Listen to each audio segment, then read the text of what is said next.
Ladies and gentlemen, it is I, StooDogg. I am here today with my friend Kadenza. Howdy, y'all. What we're going to do today is we're going to do essentially a reaction to Series 1, Episode 1 of Star Trek Deep Space Nine, Episode Emissary. Emissary was made in 1993 and premiered that year, around about the same sort of time as around about mid-season 6 to early season 7 of TNG. It slotted in quite well because Jean-Luc Picard appeared in it, as well as Chief O'Brien. I was looking into this and I believe that Chief O'Brien's last episode of TNG was season 6, episode 6, Rascals, after which I don't think he appeared after that, but that's when he'd moved over to DS9. Was he one of the little kids in Rascals? No, wait, his wife was. No, his wife was. Yeah, he was very uncomfortable. I remember that.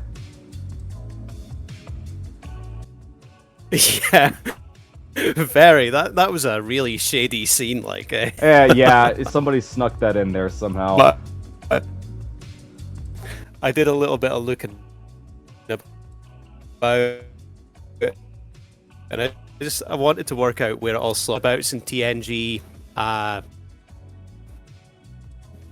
in an episode called Birthright, part 1 and 2, they're at DS9 with Mr. Worf, and Dr. Bashir comes on board the Enterprise with a thing that makes Data start dreaming. I remember seeing that episode and just being very, happy that Data was there, but I knew that it wouldn't last, you know? None of the TNG characters always, stick around too long, except for Worf. But then again, Worf is an exception. He adds so much once he shows up. So we're doing Emissary, and it's obviously the first episode of DS9, and I guess the reason that we decided to do this one first is because it's just such a great opener. It has the writing at first doesn't seem like it's going to be too much different than your typical TNG episode, but you started out with a bombastic reenactment of Wolf 359 from the perspective of at the time Commander Sisko, and he is, I forget the name of the ship. Do you remember the name of the ship, Stu, that he was on? It's the Saratoga, the Saratoga? USS Saratoga. And I believe that this was one of the ships that they mentioned in Best of Both Worlds, or at least I remember hearing it. Of course, Sisko wasn't a character when Best of Both Worlds premiered, but it's interesting to see the battle while it's happening rather than when the Enterprise stumbles across it, and they just see the aftermath. They don't actually participate in the battle, and it's scary seeing Locutus project himself, and just the absolute insane amount of damage that the Borg can do to the Federation is it's just scary to imagine what it was like for the people that were there, and we didn't really get to see too much of that side of the Borg besides their first introduction. Yeah, they're scary in the sense of they're so alien, but seeing them just completely rip apart Federation fleet at Wolf 359 is it's cathartic. It scratches a Star Trek itch somewhere in my brain, you know what I mean? And I think also it drew back to sort of historical naval battles as well. Like the old saying that your military is only as good as the last war you fought. All those Federation ships that were there, they were old school movie era ships, Excelsior class. the Saratoga being, well, I mean, that was based on the Reliant design from 1982, the Wrath of Khan. So I think the Federation kind of needed that battle to make them, well, design better ships. Yeah. I mean, the result of that would be the Defiant, but that comes much later on. So, Yes. So after we have the battle scene, and that's super interesting to me, but then you pick it up with Cisco, and the ship is literally blowing apart all around him, and he's going back for his family because, you know, what person wouldn't in that situation? It also kind of highlights the danger of, like, Starfleet allowing civilians on board. I never understood That's why what the he said, civilians weren't 'cause evacuated. Right before a battle, because they planned that battle. Yeah, they did, right? So in the opening crawl, it said there that Picard was on board that Borg ship for 6 days. Now, in TNG, it didn't feel like the best of both worlds 1 and 2 were like 6 days long, but okay. So that means that the Admiral, well, he went all the way back to Earth, assembled his fleet. They should have got all those civilians off those ships. Yeah, I feel like they had enough time, but maybe the Federation didn't realize the threat and thought that they could just roll out the mothball fleet to go deal with it. Yeah, it's one of That's those a fair things. point. Maybe that old school fleet was sort of bits and pieces from local museums and stuff. Yeah, they literally took it out of a museum. I really like the you know, the funny thing is, like, I'm definitely a Star Trek nerd, but I can't remember the name of the species, the second in command that pulls, like, Cisco away when he realizes that his wife has been killed. Is it a He was a blue Bolian? dude, right? Yeah. He was a Bolian, yeah. Yeah. I really like that guy. That it's a small moment, but when he's like, "She's gone, we have to get out of here!" Like that, I mean, that pulled off me bad. And Cisco's cries as he's, like, being pulled away. Man, Dragged away. Avery Brooks, class A actor, man. He puts everything into it.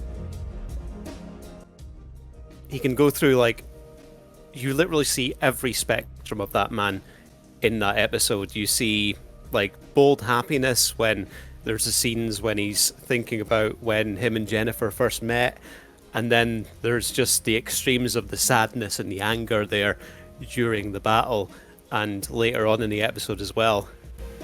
Yeah, and I think that's one of the things that Deep Space Nine, like, strives to do, is make the characters, even when, you know, they're not human, like, more human. Like, you know, TNG has some great moments of, like, humanity, but ultimately, like, everybody is kind of like robotic space people, you know? Like, and it's nice to see a character like Cisco, who has a son and a wife, and he has a lot to lose. And he, of course, does. He loses his wife, Jennifer, and barely gets out of there with Jake. They end up jettisoning from the Saratoga and, like, watching it explode. And the look in Cisco's eye as he sees his ship, like, explode with his wife on it is haunting. Uh-huh. No, that's a hell of a scene when the escape pod is, like, fired out of there at a really high speed, and then you just see the ship just bang.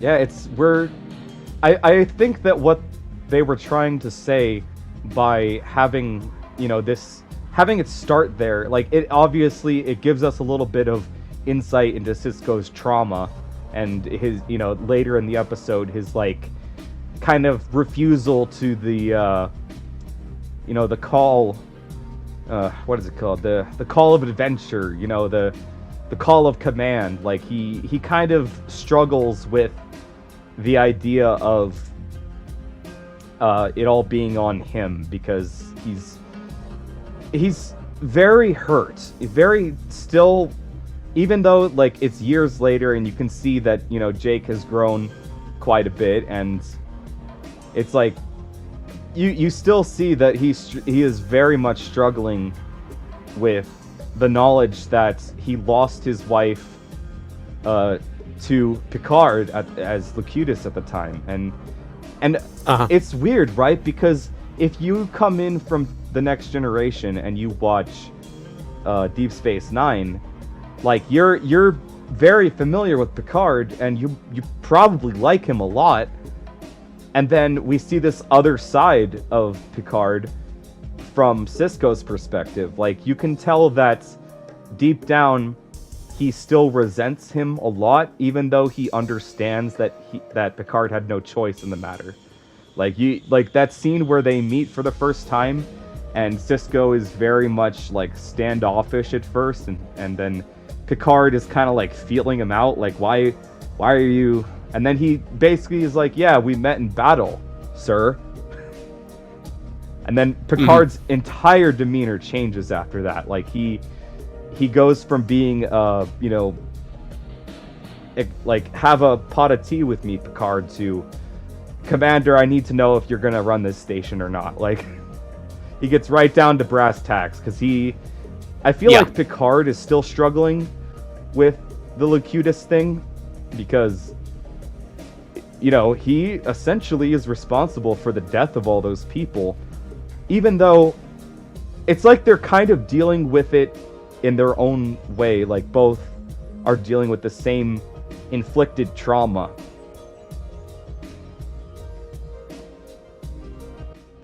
It's like Picard views it as he hates the Borg in general and wants to kill Borg, whereas Sisko hates Locutus, or he hates Picard, but he doesn't really think about the Borg in general. He's basically just sort of singularized it down to that one man. Yeah, Picard is the author of all his pain, essentially, and you can tell that Picard realizes that, and like, but he doesn't acknowledge it.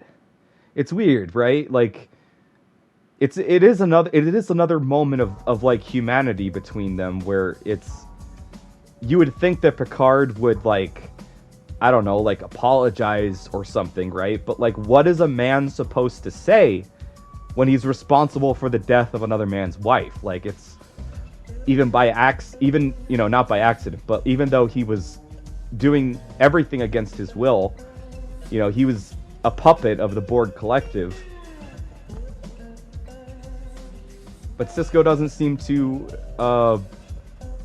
really see it that way at first, and it's very weird, because it's such a tense situation after that, and we have, you know, the moment where the Enterprise finally pulls away after, you know, meeting with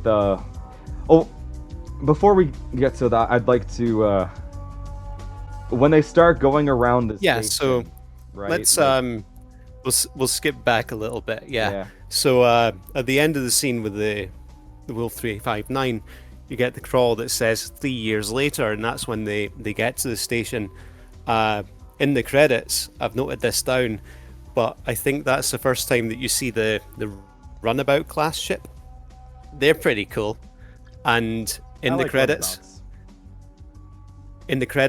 you don't see the wormhole, so it doesn't spoil that for people.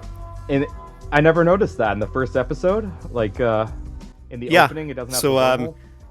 In the first opening, because I went back around it a few times with like, the wormhole isn't there, but it's in the episodes after it, so they've kept that as a sort of a bit of a secret-y kind of thing. Unless you read it in the TV guide, you know. But you know, this was 1992, right? Like, it was 93, 93. Damn. I mean, it was a long time ago. They were very good at keeping like spoilers back then. Nowadays, as soon as anything happens in a television show or a movie, it immediately gets posted online. I guess back then there probably would have been like a Star Trek monthly magazine, and it probably would have had like a centerfold with photos of Dax in it or something. Yeah, yeah, like a pull up Pull out wall Dax. poster. Yeah, hell yeah, I could see that. And so they 3 years later, and we get to the station, and like we should probably add a little bit of context for, I don't know why you would be watching this if you haven't seen Emissary. If you haven't seen Emissary, go watch it and then watch this. But Cisco is heading to the Bajoran sector, which, if you've watched, I think, season 6 and 7 of TNG, Ensign Ro is like introduced, and the Bajoran plight is like introduced, and you know we had a little bit of dealings with the Cardassians before, but you never. Can I just say, like, this series made me hate the Cardassians, like, except for one. I hate all of them except for one, and I think you know which one I'm talking about. It's maybe a different one from me, but I like the one that turned round to O'Brien and said, "I can assure you I'm very fertile." Oh, yeah, O'Brien is definitely racist against the Kardashians. Yeah. He obviously has had like actual war experience fighting the Cardassians, and it makes a lot of sense why he would be put on DS9 because of not only his technical knowledge, but also because he's dealt with the Cardassians before.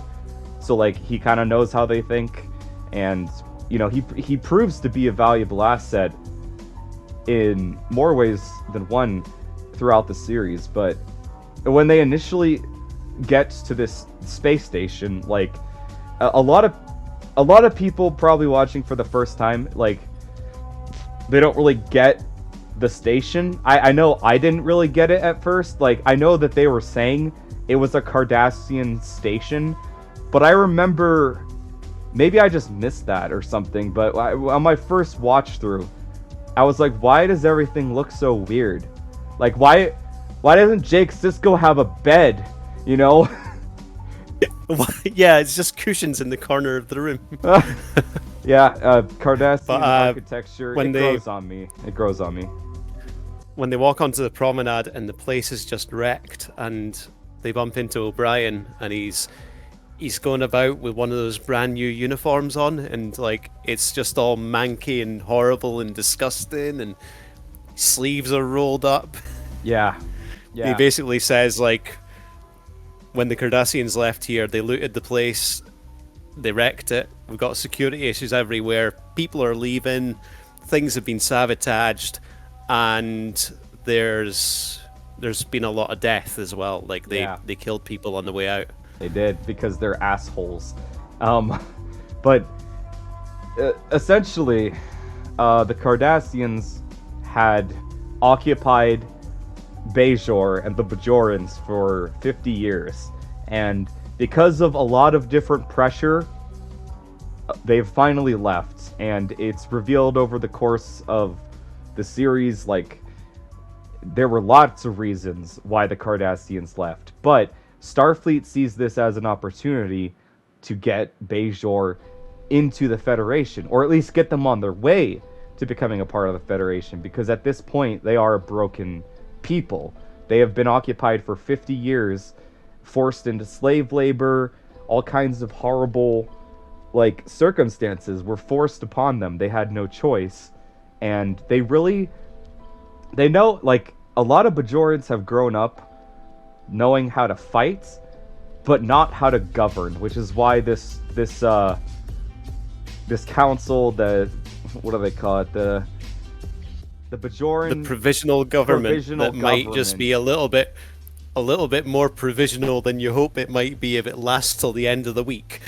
yeah, it's and then we have an introduction to Kira, and she is like a perfect representation of like a Bajoran who grew up during the occupation, because when you first see her, she's screaming her head off about these like repairs that she's having to do, and you see her like working on something, I think, and it's like, or wait, am I getting that confused? I remember she was either talking to somebody, yelling at someone down the communications frequency, right? Someone from the provisional government, but the communication's not going well, and Cisco just stands there with that dumb smile on his face. Yeah, he's just waiting. He's waiting his turn to talk to her, introduce himself and stuff. But we see later that she's a very hands-on, like, person. You know, like she needs to be involved, and she's an expert on a lot of things, including killing Cardassians. And it's her character. Initially, I thought I wasn't gonna like her very much, because she seemed to kind of be a little too brash and a little bit too hot-headed sometimes. But you start to understand why she's like that. It makes perfect sense why somebody who grew up under such harsh living conditions and everything would turn into somebody who needs to be involved and needs to fight and needs to do something. You know, like she can't just stand idly by and just let things happen, you know, which it's when Cisco's there in the office and she says that she spent her whole life fighting the Cardassians and they finally left, and now along comes your Federation and moves in. I want independence, but because of the way that the Cardassians have treated the world, overmined it and just wrecked the place and left everything in disarray, like they need the Federation's assistance to get back on their feet again, kind of thing. Yeah, and it breaks her heart, you know. Yeah, but it's like, you know, she has to realize somewhere deep down that the Federation is not the Cardassians. Like, sure, it's the Federation, and they have their own problems, as Deep Space Nine explores in great detail later on, but like, you have to feel for her, like, fighting for independence and then just being forced to, like, accept these new occupiers in.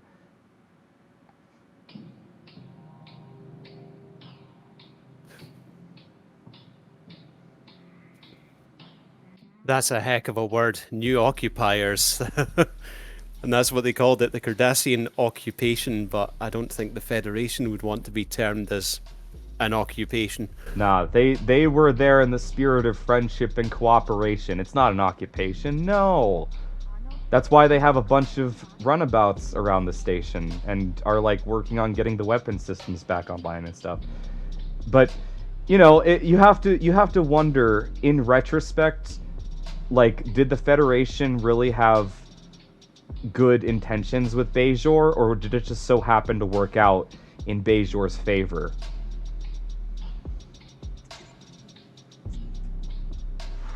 So, in that scene with Jean-Luc, that's what he says. He's been a sort of proponent of trying to get Bajor membership into the Federation, and well, coming from Jean-Luc Picard, you know, his morals are in the right place, but you have seen sort of scenes with Badmirals in the Next Generation above him, where you know, there was this dude who was a bit more wanting to side with the Cardassians and sort of bring the Bajorans down to their knees and then split the world between the Cardassians and the Federation, kind of thing. Oh yeah, because the Cardassians and the Federation are really good at sharing. But I think it's just like this. There are sort of corrupt admirals in Starfleet that, oh, you come across them every now and again. You know, the Badmiral. The Badmiral. I do love that term. So basically, the whole first part, the first act of the episode is the flashback to the past, Wolf 359, and then getting to the station initially, like why they're there. And Cisco is being he's kind of like, I always saw him and the Major or she's not the major at this point, but I saw Cisco and Kira as... Yeah, she is a major. Oh, she's right. And then she becomes a colonel. Sorry. It's been a minute. Yes. Since I've seen Emissary, but I always saw them as kind of equals. You know, like Cisco's word kind of carries a little more weight at the end of the day, but I always saw him as treating her as an equal until if she would like put her personal feelings above their duty, you know, like. But in this first episode, it feels kind of like Cisco he's like dealing with the situation at hand, which is the station is a mess. It needs to be repaired. But he doesn't really seem to like want to stay. He's battling it in his head, but he even tells Picard though that he's not sure if he's going to stay, which always kind of told me that like he was mulling it over the whole time, you know, rather than making a split second decision about, oh well, now I'm gonna stay here because I'm the emissary, the episode's namesake. But I really do enjoy the first couple of scenes with him and Jake, because their energy throughout the entire show is just like, it's great. It's the closest I've seen to a real father-son relationship depicted in fiction, because I feel like most of the time it's kind of over the top or it's not enough and it's just cringy, you know, like. But Cisco, you know, and Jake kind of not really wanting to be there either exactly, but then he runs into Son, I just want to go back to Earth and play baseball with you. Yeah, that's all he wants to do is play baseball with his son. So I don't remember how Quark was introduced. So the next scene after the Major is in the office, that's when we get introduced to Odo and Nog and a thief. They're stealing ore samples from like a storage bay, as many people are doing because they can. Yeah, so Kira, Cisco, and Odo go down to stop the theft from happening, basically. And this is where you first see Odo's abilities, because the thief guy throws like a massive mace thing at him, and it just passes straight through his head. Yeah, I bet that shocked people back in '93. And you know, he recombines his head back together from the liquid goop that allowed it to pass harmlessly through him. And Nog's there, and you know, Cisco just pulls out his phaser and fires a warning shot. And Odo's a bit pissed off because he's like, mate, no weapons allowed on my promenade, and that includes phasers. And Quark comes out and sees Nog there. He's like, this is my nephew. I'll deal with him. And Cisco's like, no, you won't. I want him arrested. He's like, but we're leaving the station. We'll be right out of your hair. He's like, well, if he's in your cells, you're going to have to stay. It's Cisco using... It's funny that that's like their first interaction, because that's kind of how he always gets Quark to do what he wants, is like he threatens him a little bit. And the funny thing is that I think Quark respects him more because of that, because he threatens him to get his way, because it's a Ferengi trait.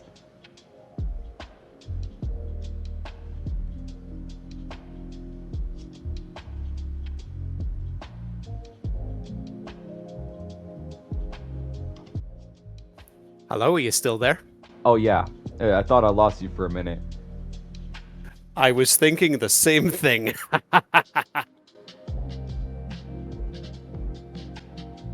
Okay, but did you hear what I said about Quark and Cisco's relationship? You broke up when you said Ferengi trait and Well, dot dot dot. What?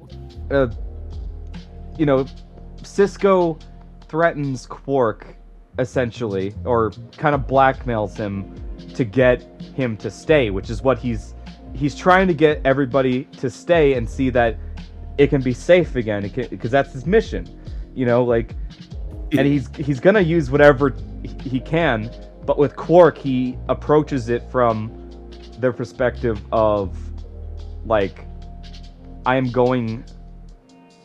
basically going to act like a Ferengi to this Ferengi to get what I want. And I feel like Quark respects him for that.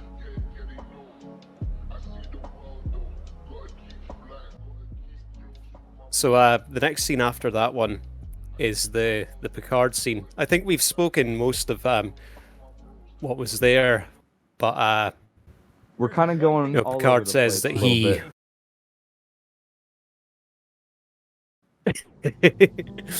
That's just because we're TNG fans and we like talking about Jean-Luc Picard. Yeah, I mean, it's funny because, Chief O'Brien, once Picard has gone, is like our only connection to TNG, and that moment where he's on the bridge of the Enterprise, O'Brien is, and he kind of looks at the captain's ready room and is like, nah, like, and he goes, because he's leaving, he goes to the transporter room, which is the same set that we've seen him on quite a bit, being that he was the Enterprise's, like, teleporter chief, I believe. I feel like his character was never super fleshed out in TNG.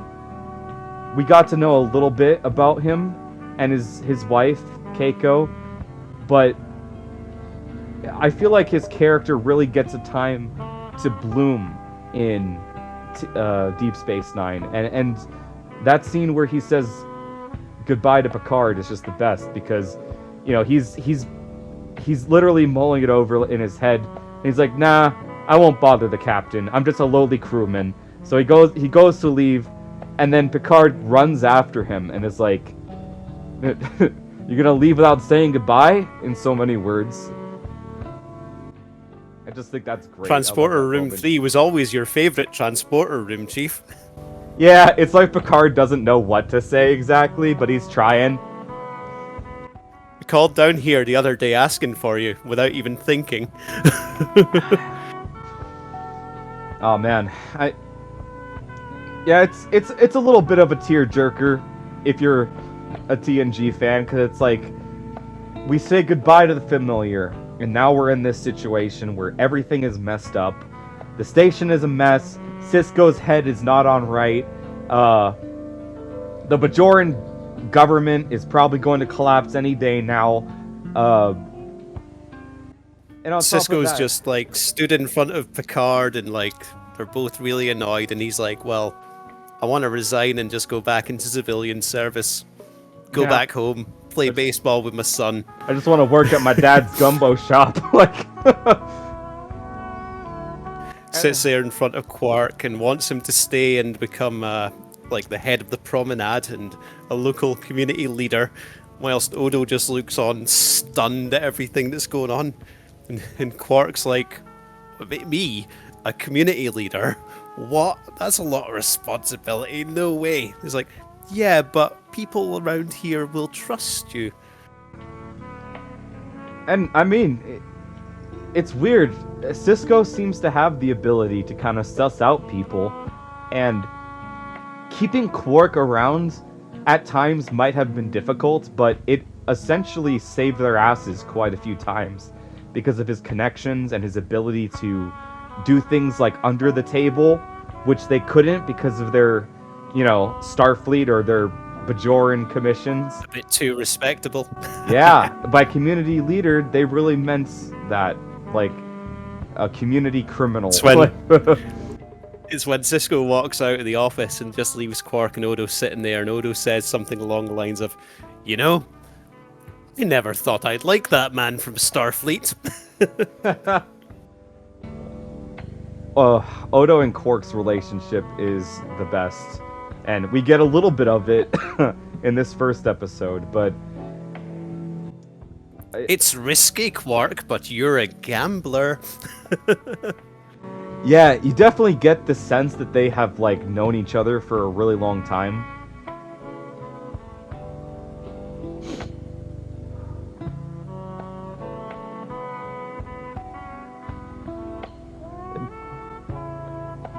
You still there, Stu? So, Oh, sorry. yes. I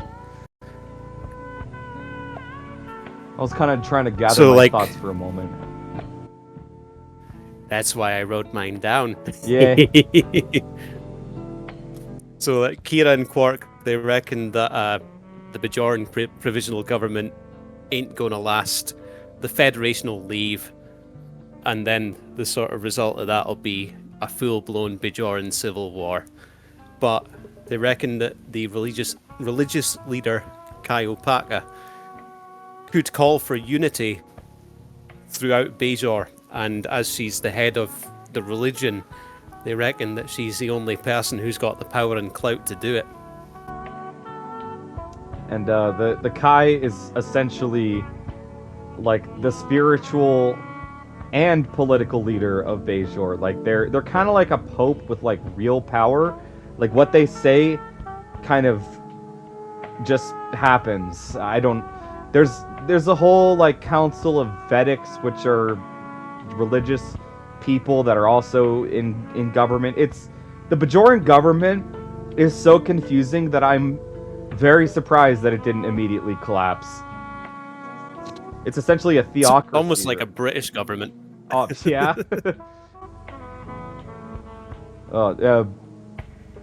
So Cisco goes to see Kaiopaka on Bajor, and we get our first like looks at what the planet of Bajor actually looks like, and it's every time they show Bajor, I'm just like, if I could live on any like sci-fi planet, I don't think that would be so bad.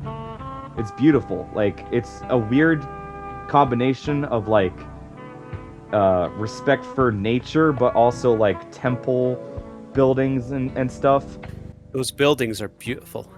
Yeah, I love looking at the skybox paintings, the matte paintings that they used to do for like sci-fi stuff, because I don't know, it just it feels like it has more soul than just CGI everywhere. But beside the point, Cisco goes to see Kaiopaka. All right, James Brown, calm down. Well, right. He goes to see Kaiopaka, and she's like, takes him down to a dodgy dungeon and takes out the orb. Yeah, when she first opened that staircase, I was like, okay, this can't be good. Like, where are they going? You know, like, we're literally descending into hell at this point. I didn't really understand what the orbs were my first time watching it. Now, I guess they're just kind of a medium, like a physical medium that the prophets use to communicate, but they always do it in like really cryptic visions because they have no sense of time or linear progression. Like the prophets are the gods of the Bajoran people, but they're also real space aliens that live in like an alternate dimension of some kind. Where there's no time. There's no time, and it gets very, very confusing very fast. But essentially, well, actually, no. I think I'm totally wrong there by saying no time. There's all time all at once. Yeah, they're omniscient. So there's no past, present, or future. There's just what is, and what is everything at the same time.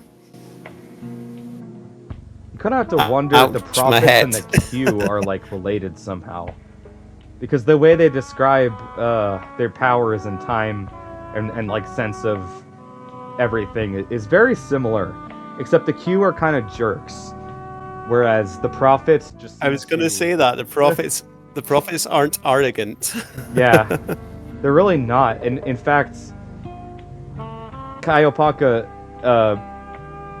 is like basically telling Cisco, like, you're gonna be our emissary. Like, you're already on this path. There is no deviation. And that really freaks Cisco out because he's like, oh my god, these people are crazy. Like, from his perspective at that moment, it must have seemed really dangerous, the idea of him becoming some kind of religious figure. Especially to So they let him see the orb, and he sees the events of when he first met Jennifer on a beach, when he just kind of randomly comes across her when he's taking lemonade somewhere. Yeah, and his feet get hot, and he's like, he steps on her blanket, and he gets sand all over. He's like, hot damn, this is Jennifer? Like, he doesn't know, like, what's going on or why he's there, but he is really happy to see his wife alive again, especially in this moment. But he just comes off like a total creep to her. Yeah. But it works, and at the end of it, she's like, alright, I don't trust myself for doing this, but I'll come and let you cook for me. Yeah, I mean, Cisco has a winning smile, and he kind of can turn any situation into his advantage, you know? And he'll smile the whole time. And that's one of the things, like, we start to really see how this series is going to be, like, different from TNG. And it starts with Cisco. Like, he is, as he once said to Q, I am not Picard. Like, this is going to be a different kind of show. You know, and Jean-Luc never punched me. Yeah. The way he says that, he's so hurt. Even though it couldn't have possibly hurt him. He's just offended that somebody would strike him. But yeah, Paka goes on to tell Cisco that that's the only orb that they have left, because the Cardassians took the rest of them. Yeah. And they're probably all sitting in Cardassian science labs being reversed engineered, because the Cardassians are trying to work out what this celestial temple is and where it is. Very probably because they can probably use it as a source of power. Yeah, that's ultimately the Cardassians' goals are always military focused. As a people, without conquest, they seem to stagnate and like fall very fast. And I do wonder though, they took all those other orbs, and I have to wonder if, like, did none of them get visions? Were the prophets just like not communicating to them? Because it seems like all you need to do to have a vision is open up the orb and like stare at it. So I'm not sure entirely, but I think that some people say that when they open the orb and look at it, just like nothing happens. And I think someone had said to Cisco and Dax at one point, it's like, you looked into the orbs for your first time and you got visions. I've consulted the orb 1,000 times and I've not had any visions. You guys are really lucky. Yeah, so it's essentially not everybody is worthy of the prophet's attention, but I'm sorry, Stu. I really should have watched the episode before, but I forget what happens after he looks at the orb. I remember Gul Dukat showing up at some point, and yeah, we've still got a couple of scenes until that happens, Yeah. but we go back onto the station, and Quark's reopened the bar, and we see Morn sitting there. oh, Morn, blessing Morn. That every time I look at Morn, my brain just gives me serotonin, because it's like he's always at Quark's bar, sitting in the same chair, drinking, and it's like that is the kind of consistency I need in my life, you know? And then Dax and Bashir arrive. Right, I remember. And doesn't he try immediately, like, hitting on her? Yep, Bashir invites Dax for dinner, and she says yes. And as they're walking off, Dax and Cisco is like, did you tell him that you're Trill, and that you've had all these lifetimes, and that you used to be an old man? He's like, I did tell him, but he didn't seem to mind. Yeah, that just shows you how much of a freak Julian is. He don't care about all that weird alien stuff, okay? But I think the next scene shows that he's quite a bit of a jerk, because he goes off with Kira to the infirmary, and the place is wrecked. It's upside down and inside out, and there's like just stuff smashed up everywhere. And Bashir's like, this is exactly what I wanted. This is the frontier medicine. It's a wilderness out here. It's amazing. It's exactly what I'm looking for. And Kira's just like, this wilderness is my home. I just hope you can bring your Federation medicine to the local, friendly, simple folk. I thought that was quite rough to sort of, because she's so damaged with everything she's been through, you know? Yeah. I don't think he's like a jerk necessarily. I think he's just kind of like excitable. He's excitable, and he's kind of wet behind the ears. Like he doesn't have the experience.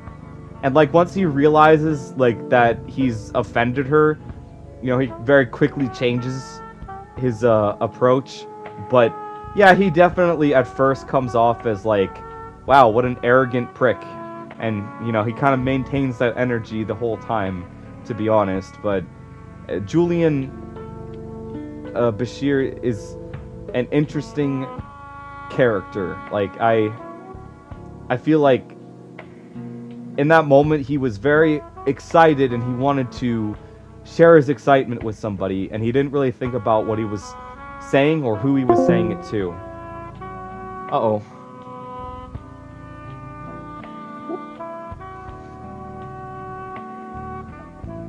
We appear to have lost the dog. Oh no, I have lost Discord.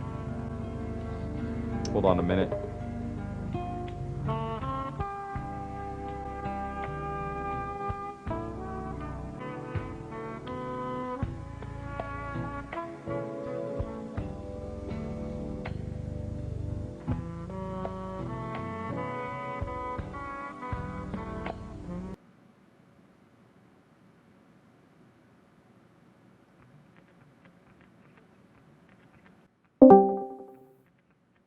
Hello? Are you still there, sir? Yes, sorry, we cut out on my side. Perfect. I can hear you perfectly now, but I let you just keep speaking there, and you sounded like the Swedish chef from the Muppets, because you were just going,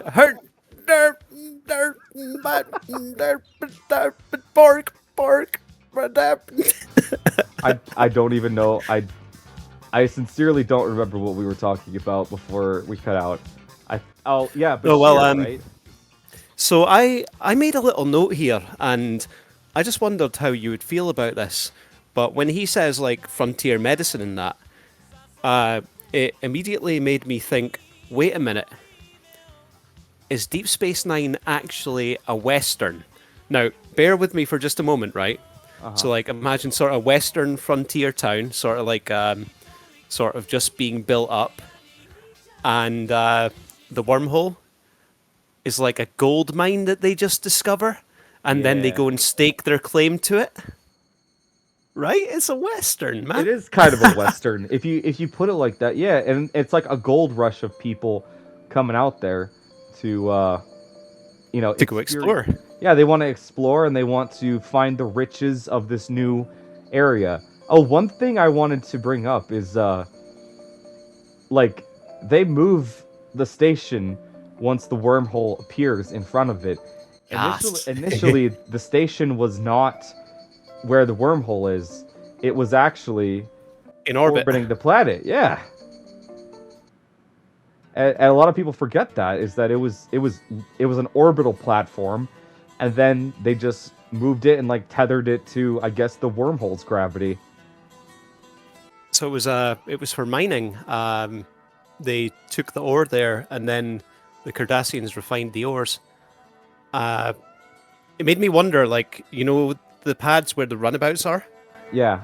I wonder what kind of ships went in there before, because you never see a Cardassian, like, small craft that size, and it just kind of makes me wonder, like, what did the Cardassians have in there?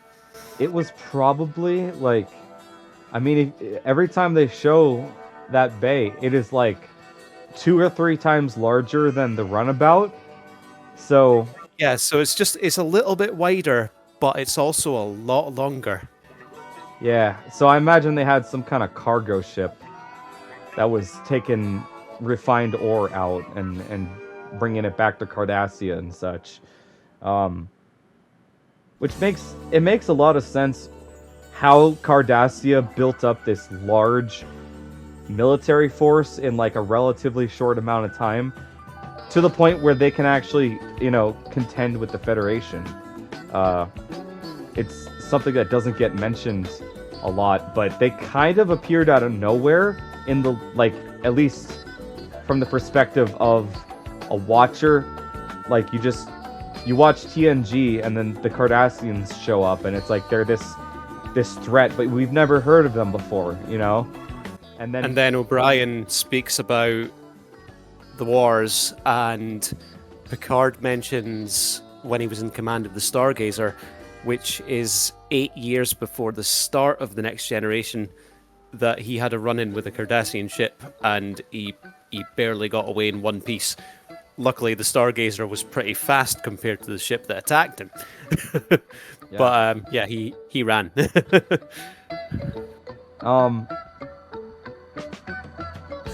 So this is what we find out the truth about Dax.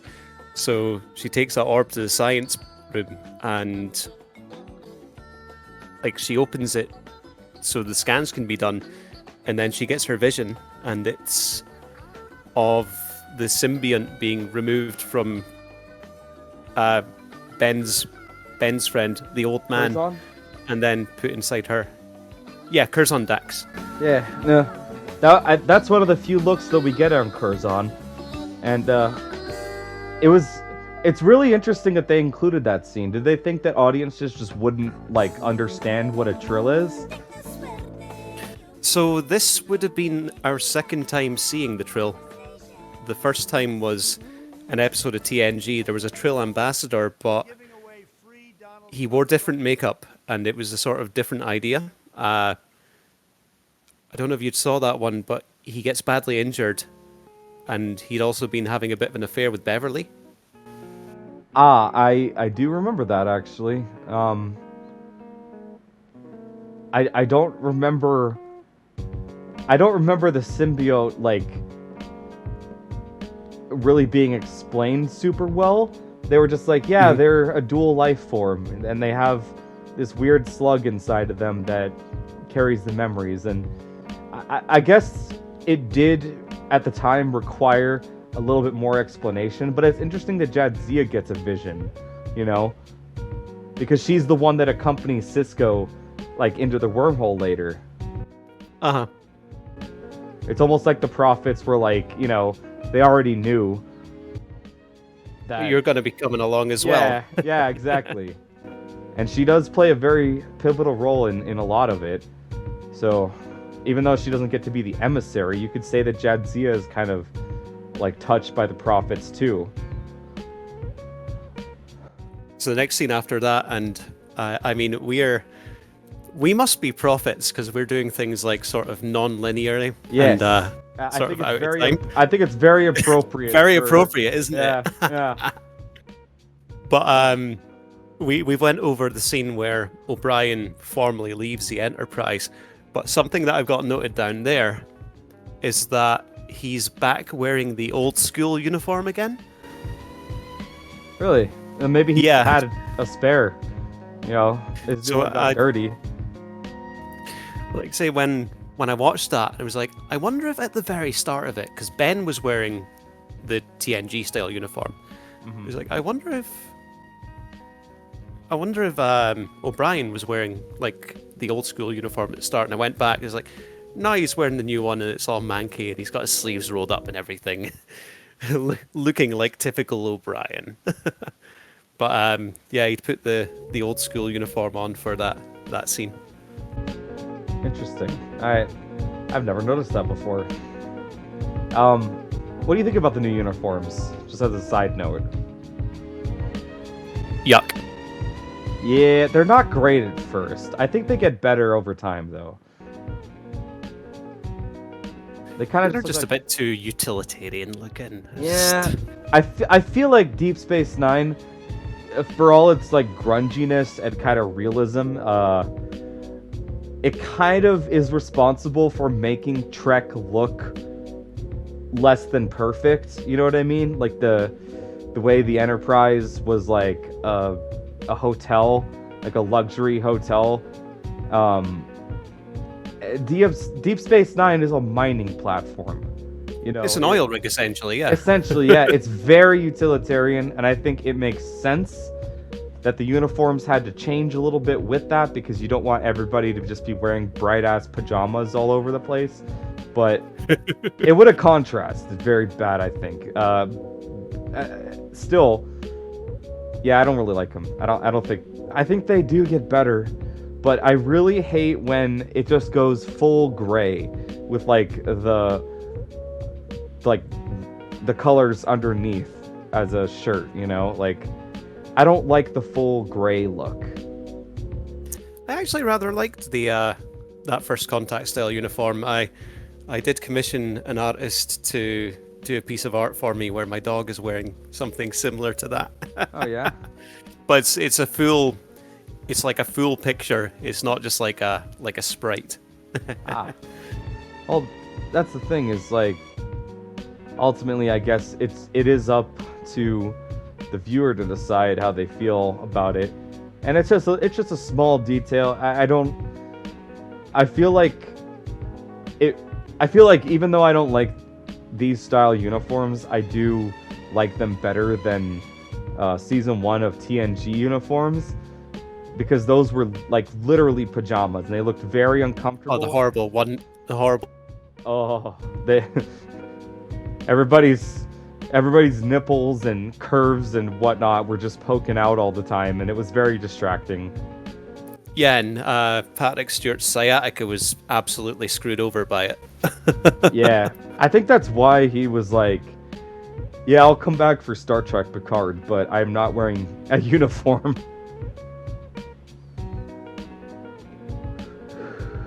So next up, we get to meet Gul Dukat, the ex-prefect of Bajor.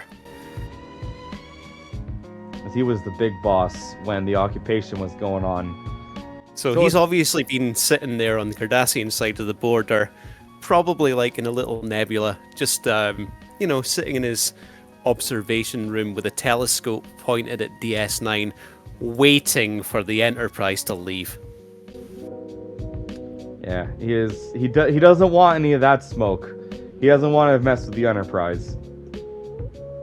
But he still wanted to go there too. Sort of like finger quotes, greet the Federation.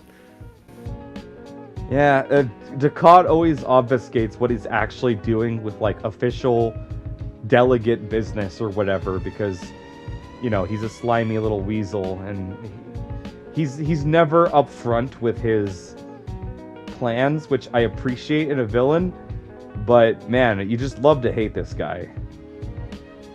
This when he walks into his old office where Cisco is, he's like, it's a few weeks ago. This was my office. I wasn't happy to leave it behind. Anyway, how was your visit with Kaiopaka? I heard that you got an orb. And Cisco just plays dumb, and he's like, I've got no idea what you're talking about. But obviously Dukat still has his spies in the area that are keeping an eye on things. Yeah, like collaborators and stuff, and Bajorans that betrayed their fellows for perks. That's what he was like. He always enjoyed the company of Bajoran women. Yeah, man, he is like, I don't think there is a single villain that deserves our hate as much as him. Like, he, from beginning until end, he just gets worse and worse. And even when you think he's gonna pull back and like go through some kind of redemption arc, nope, not Gul Dukat, because he is the devil. He is evil incarnate. Like, and you don't, the funny thing is that you don't get that impression, because like I said, he obfuscates everything that he's doing under like a friendly demeanor and stuff. But you know, Sisko can play that game, and he basically does the statemently thing while also saying that they're not going anywhere. You know, the Federation is here to stay, and if the Cardassians don't like it, they can sit and spin. So, what you were saying there about Dukat is that, you know, his pleasant demeanor, it reminds me of the Ferengi rules of acquisition. The bigger the smile, the sharper the knife. And that very much is Dukat. He's sizing up Sisko, and I think that he is very arrogant and he very much underestimates Sisko at first. He doesn't realize how far he's willing to go, which is why he's kind of trying to play the, you know, this isn't not your war, not your monkeys, not your circus, you know, like it's not like he knows. I don't think he knows that Sisko is going through like a crisis of conscience right now, but he kind of still uses that against him to try to force the Federation out by making it increasingly difficult without having, you know, a commander there on site. And I'm sure they could replace him with somebody, but after Sisko has his experience with the Prophets, there's nobody else who can take the job from him. It sort of reinforces the fact that he wants to stay there after that. Because he sees what they're up against, and you know, he's definitely educated about the occupation going into it, as any Starfleet officer would, but I think it takes having an interaction with Gul Dukat, the face of the occupation, to realize what is gonna be left here for the Bajorans if he leaves. Sticks and stones, essentially. Yeah, I think that's truly when he like changes his mind, is he wants to do what he can for these people, because they're ultimately innocent in all of this. And you know, I think Sisko has a bit of a savior complex. He definitely is not afraid to like put himself in the line of fire for other people.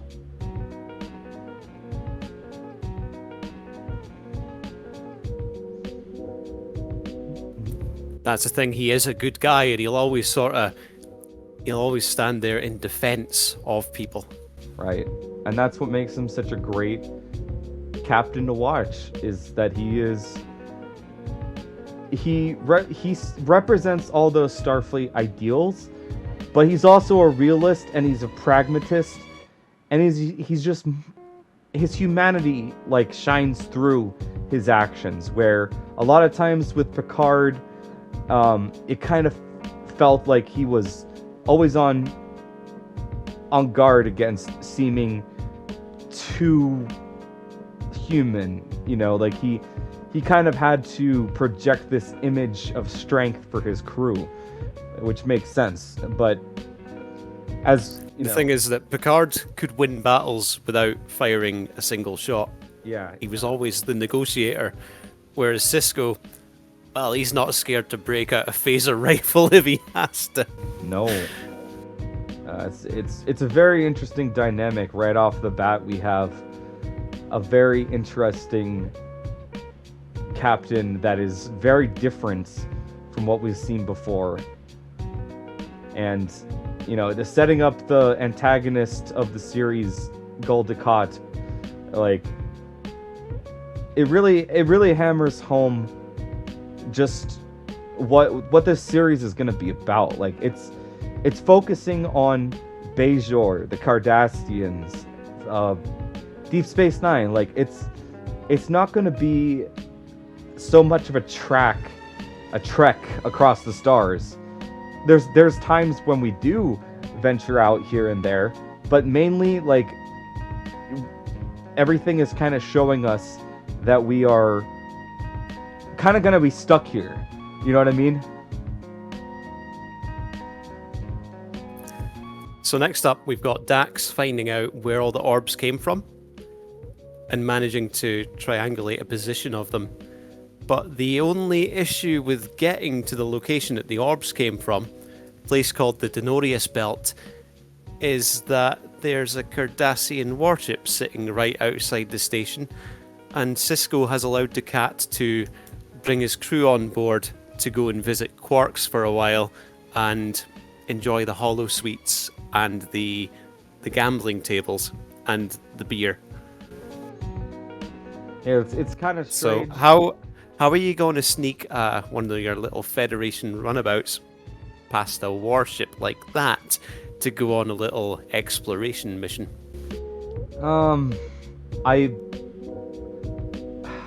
What do they do? Don't they, like, attach it to, like, a cargo freighter or something? Like another ship, and then it detaches? Oh, it's a lot more subtle than that. So the way the scene sort of goes is it's almost like Quark's getting a secret nod or a secret wink. Kira and O'Brien go down and they close the bar, and they tell all the Cardassians to get out after they've won a substantial amount of money. And Quark hands them, like, a bag to put all the money in. Only the bag's not a bag, though, is it? It's Odo.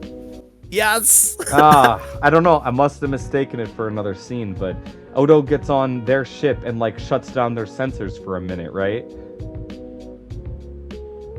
He crashes their computer system. Oh, jeez.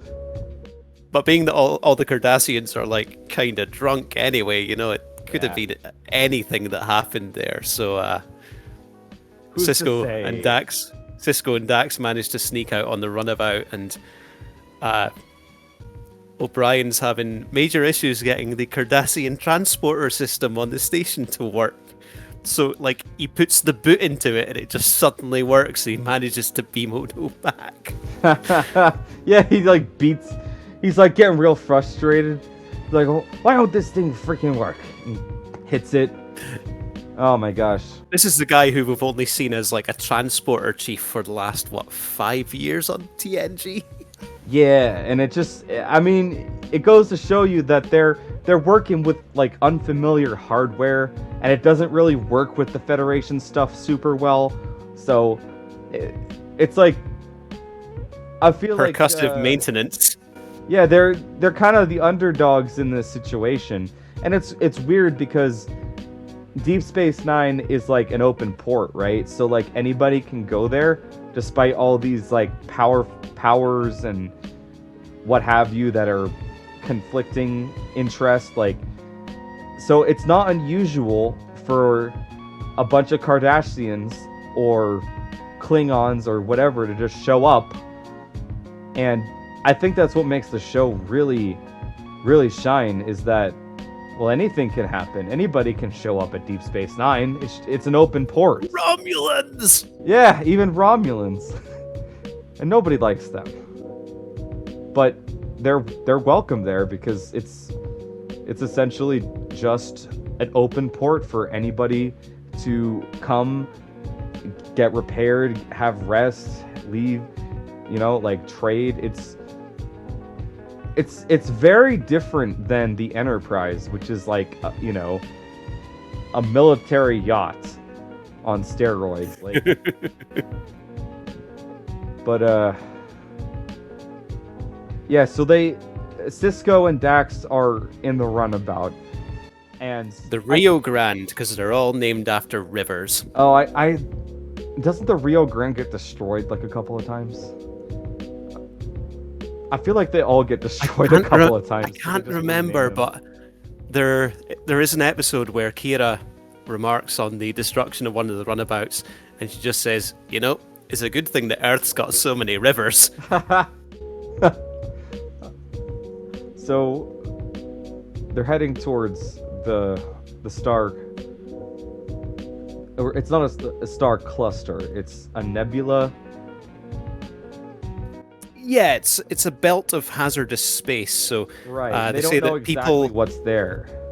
people who've went through that area have issues with their navigation systems. Right. There's It's like a Bermuda fluxes triangle.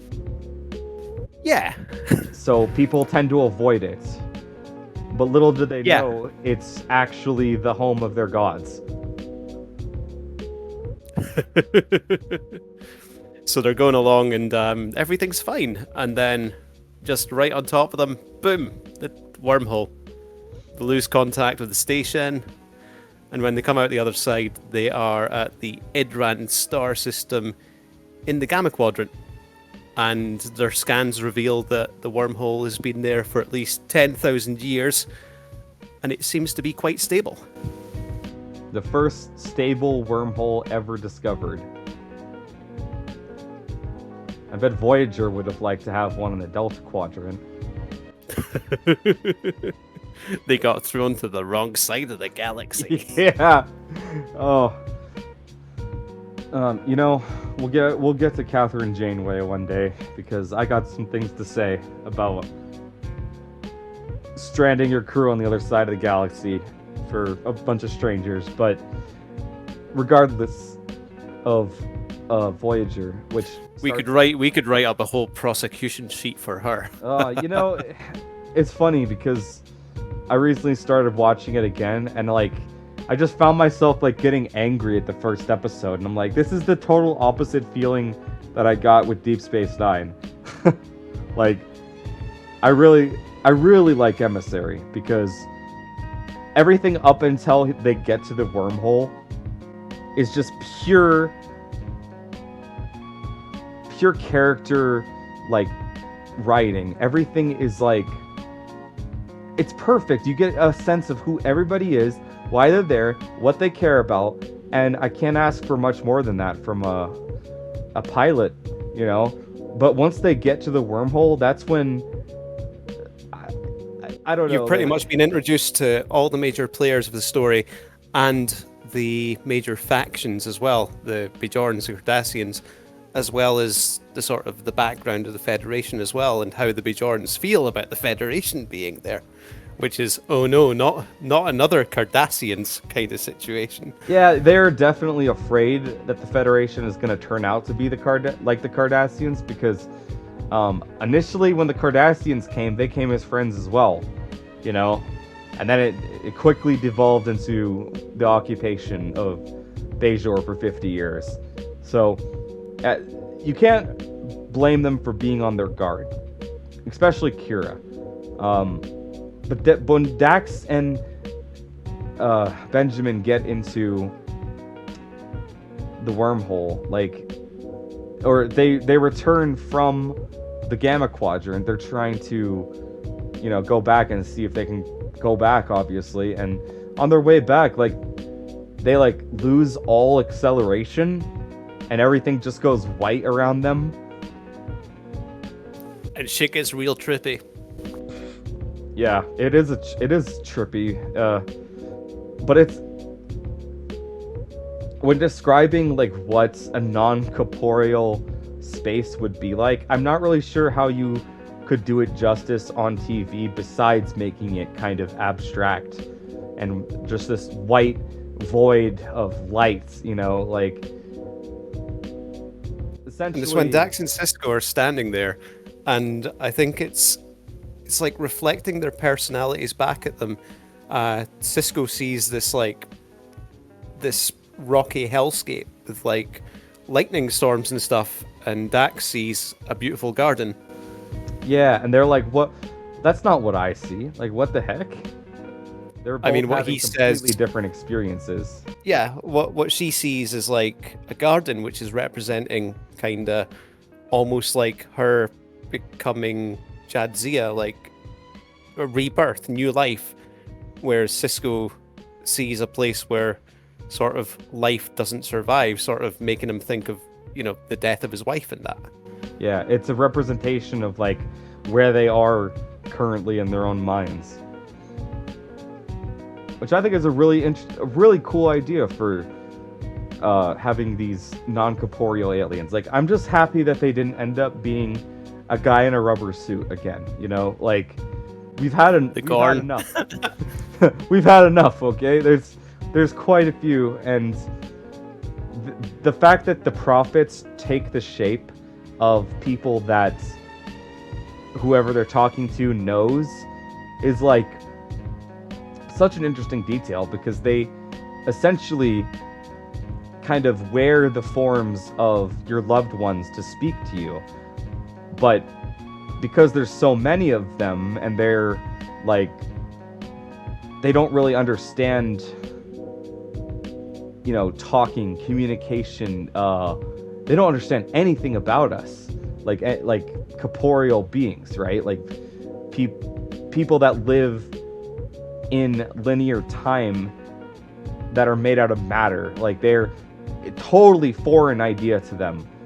And the first interaction between them and Cisco, they're so alien to us, but we are also so alien to them. Yeah, it's interesting how Cisco kind of like effectively communicates, though, because he essentially doesn't know what's going on at first, and then he's like, oh, like you're some kind of life form that lives inside the wormhole, but you don't understand linear time. And he starts explaining like what is linear time, and visiting different points of his life with the prophets, and like slowly they begin to understand like what it is they're talking to.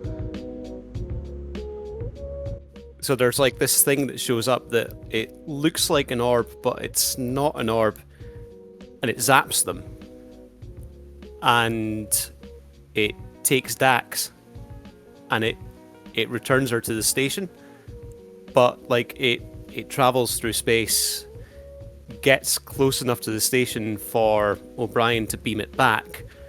But now that Cardassian warship that was it probably just detected the wormhole opening and the thing coming out of it, and now the Ducat knows about the wormhole and what's going on there. Yeah, he knows something fucky is going on. He knows that they try to travel through the wormhole, I believe, while Cisco is having this experience with the prophets. Yeah, so it messes up Ducat's ship, but Cisco's there talking to the wormhole aliens, and they're talking in metaphor to him, assuming forms of people that he knows, and it's just the way that they just don't have any concept of what linear time is whatsoever. When Dax gets back to the station, she tells Kira and O'Brien about what was going on, and that the wormhole seems to have been constructed and has been there for at least 10,000 years, and it's definitely not a natural anomaly. And that's when they just noticed Ducat's ship Scarpers, and that's when Kira starts speaking to O'Brien about moving the station to like lay a claim to it.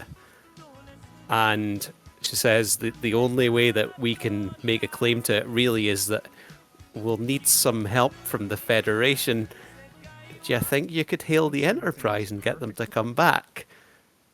And O'Brien's like, they are a couple of days away now, so it'll take them a while to get there. They're not super close anymore.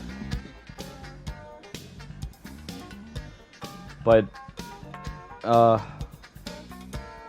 it shows that Kira is slowly starting to trust that the Federation has, at least the majority of the people she is dealing with, have like good intentions, you know, and probably the rest of Starfleet Command is legitimately trying to help. Because, I mean, the Federation, at the end of the day, you can talk about Section 38 or Section 31, but at the end of the day, like, they are a humanitarian organization. Like, they're rendering aid to, like, a completely conquered people. Like, and I think, like, where she is at her point in her journey, she's viewing the Federation as the lesser of the two evils kind of thing. yeah, like, she still doesn't fully trust the Federation itself, but she's learning to trust the people around her, like Cisco and O'Brien and Dax, and even Bashir. Like, they're... And with that trust, she turns around to Dax and Bashir and she says, let's go and grab a runabout and go back to that wormhole and claim it. And I remember, like, wasn't there some kind of problem with the thrusters and that Chief had to do something about, because they were like, well, how do we get over there? Like, there's no warp travel, you know, like, there's I don't even think there's impulse engines, just regular thrusters. And they go to the Denorios belt, but she leaves O'Brien in command and basically tells O'Brien to get the station over there. He's like, probably could, but I might accidentally crack it open like an egg. Oh, it's never a good thing when Chief O'Brien says that. When she's on her way to the runabout with Bashir and Dax, Odo comes along with them. And he says, I'm coming with you because that's where I was found, and there might be some clues towards my origin in the Denorios belt, so I'm coming with you.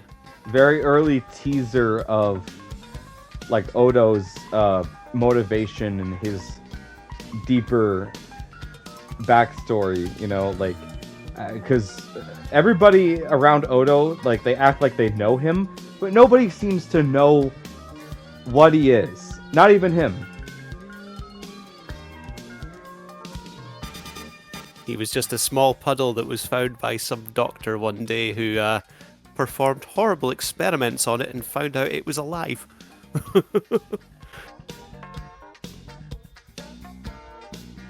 Yeah, his name literally translates to unknown sample.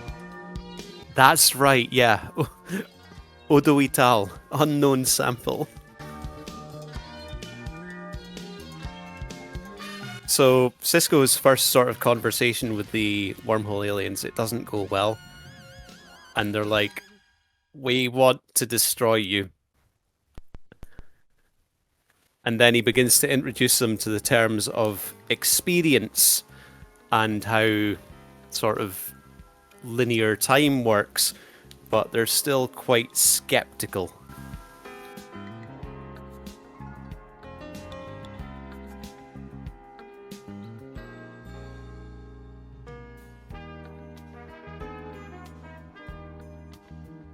No worries, buddy. I shall continue.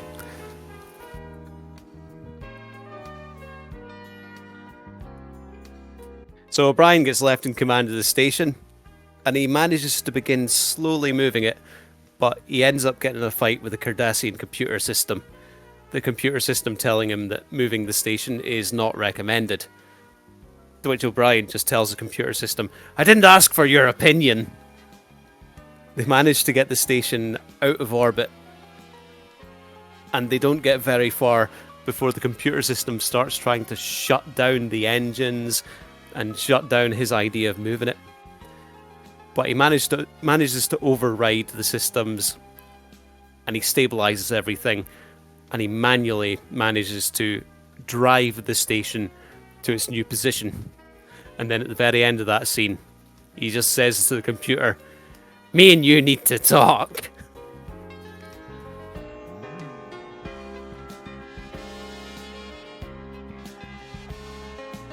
So a runabout that goes out to the Denorios belt with Oda and Kira and Bashir and Dax. the Yangtze Kiang, named after another Earth River, bumps into Ducat and his warship, and Kira and Odo try to warn him off that it's a dangerous area.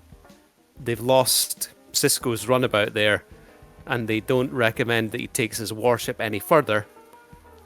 And Ducat, being the pompous ass that he is, he just continues on the way and his ship goes missing.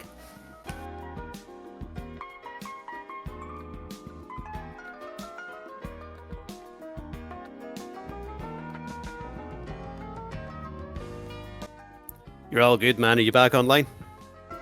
Yeah, sorry everybody, I have a leg cramp. And it is a pretty bad one. So We have been sitting here for quite a while, man. Yeah, I think we're approaching the 2-hour mark. Yeah, it's probably why I have a cramp, but... So, like, our conversation, we're about halfway through that episode, right? So this has actually gone on longer than the episodes did. Oh my god. Well, there's so much to talk about. Like, every scene is just packed with so much to really... It's why I think, as far as Star Trek goes, I think Emissary is probably the best pilot out of all of them. I would agree with that. It sets the stakes. It introduces this world, these characters, so perfectly to the point where it's like, you have to keep watching now.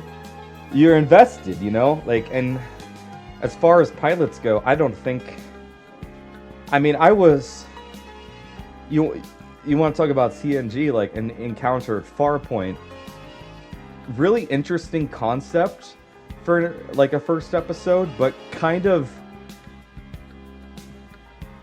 more like classic Trek than where TNG would go, you know? Like, it has a lot of the season 1, like, failing to, like, differentiate themselves as like a...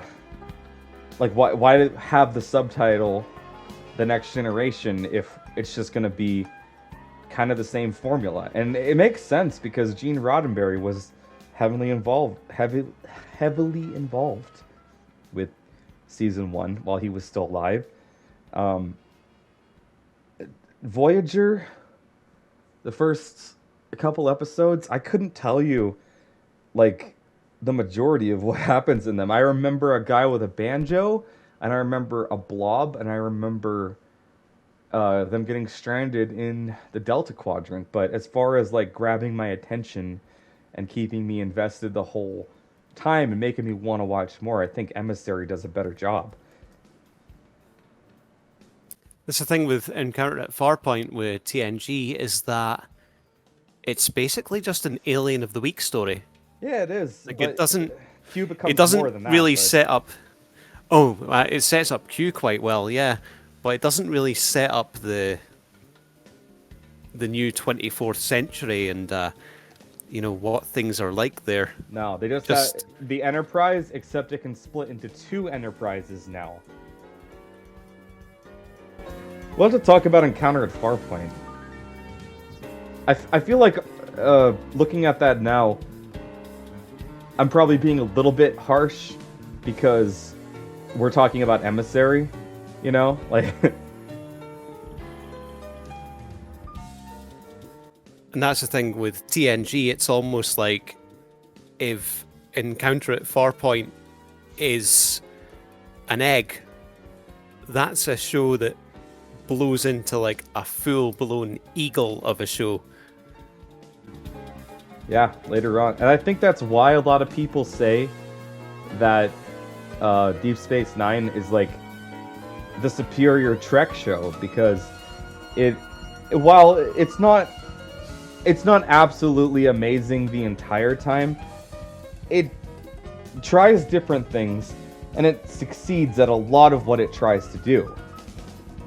Whereas if you look at if you look at Voyager's track record, it kind of seemed like they didn't really know what to do, despite having an entire part of the galaxy that the problem is that they had to like write new things, you know, and what happened? They ended up fighting the Borg again. And yeah, they just turned the Borg into weaklings essentially. Yeah, punching bags for Janeway. I think with TNG at the start of it, because Roddenberry was quite heavily involved, and he wanted, you know, the people of the 24th century to be perfect people. And then when DS9 started, that was after his death. I think he died in 91, and Emissary is 93. So they were able to step away from the mold of the humans being perfect kind of thing. And they become like a lot more real in the process. You can tell that, you know, it's like a post-Roddenberry project, you know. But it has a lot of those staples from the later seasons of TNG, you know, the obviously like the Enterprise and Picard and the Federation as a whole, like, but we're in this different place, and it's like you don't know exactly what's gonna happen, but you want to see where everything leads, you know. And I think the thing about Deep Space Nine that makes it so special is that it's not just an action or like a, you know, monster of the week or alien of the week, or it's not like that. It at the end of the day, I think DS9 is actually a character study, and it takes all these different characters and really like cracks them open and lets us see what's inside. And it always uses Miles O'Brien as a punching bag. Oh, that poor man. You know what, Stu?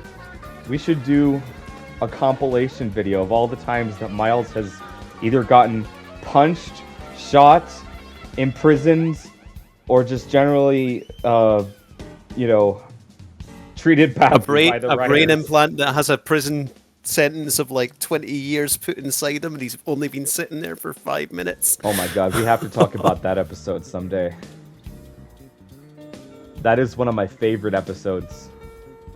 It's so sad, but it's like, it's exciting, you know, because you don't know what's going on the whole time. Like, you know that he was there, but you don't know if this guy that he's seeing is real. Anyway, I think we've probably gone on long enough, and what do you think? Is this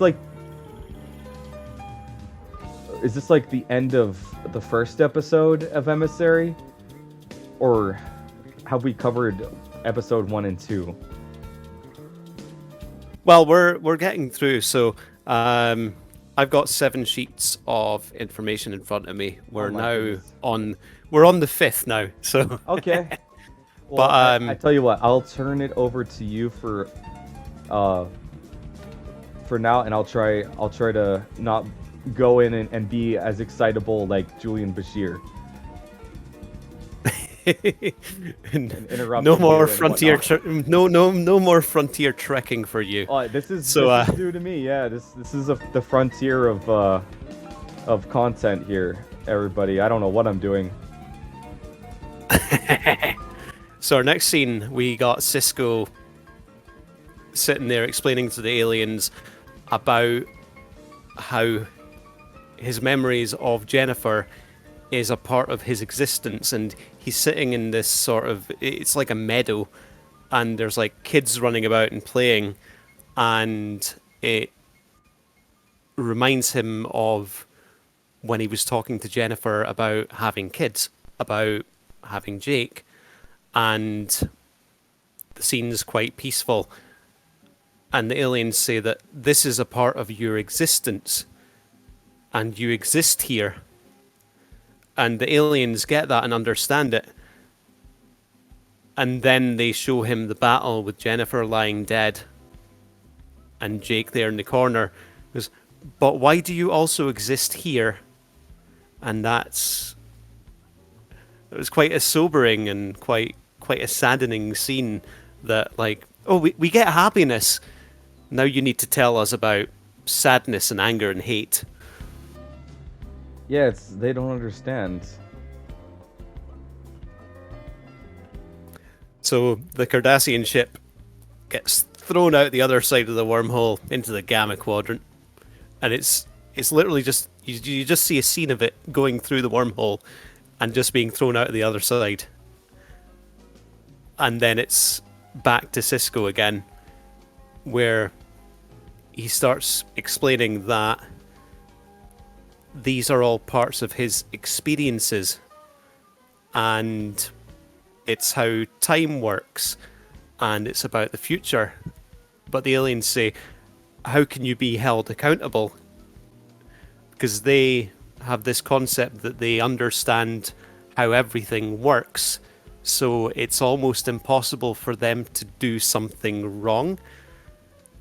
So Sisko... Right, they'll see the consequences if they did something wrong. Yeah. So Sisko goes back and tells them about baseball. To which the aliens say, this is aggressive.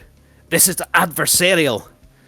And Sisko just goes, no, it's competition and it's for fun. He says, it's a linear game. You don't know what the outcomes are going to be.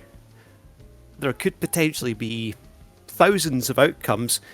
You never know if you're going to make the perfect strike. You never know if you're going to throw the ball properly.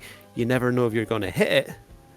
But it starts at the beginning, lasts for a set amount of time, and then the consequences at the end, there's going to be different scores and different outcomes and different fouls, different penalties, and stuff like that. It's quite an interesting way to look at time because, you know, essentially a game is nothing but cause and effect.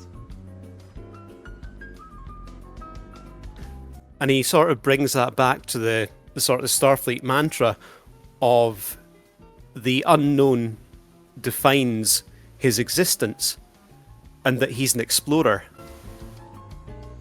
It's so refreshing to see that, you know, even though it's old Star Trek, like, I feel like that sort of attitude towards the unknown, it being like a part of what drives people to do great things. Like, I don't want to say it's completely missing, but I feel like it's kind of just not as important anymore. You know what I mean? Especially in Star Trek Picard and Discovery as well. It's just Discovery's turned into this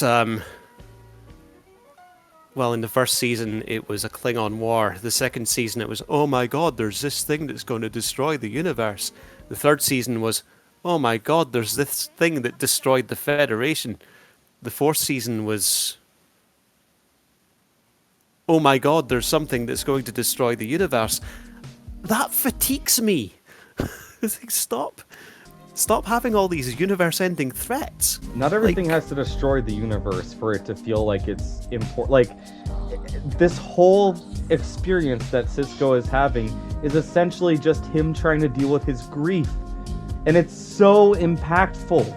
It's so much more impactful than watching a billion ships fire at each other around two stars and sending out supernova bombs and blowing up entire star systems. Like, it's too much, man. You want to say it fatigues you? It fatigues me too. Like, I really try to give it a shot, and then it devolves into like crap, and I have to go back to the old stuff, you know. And that's why I think this is super cool, because we're both like nerding out about something we really like rather than talking about the stuff we don't like. War never been so much fun. War never been so much fun. What is it good for?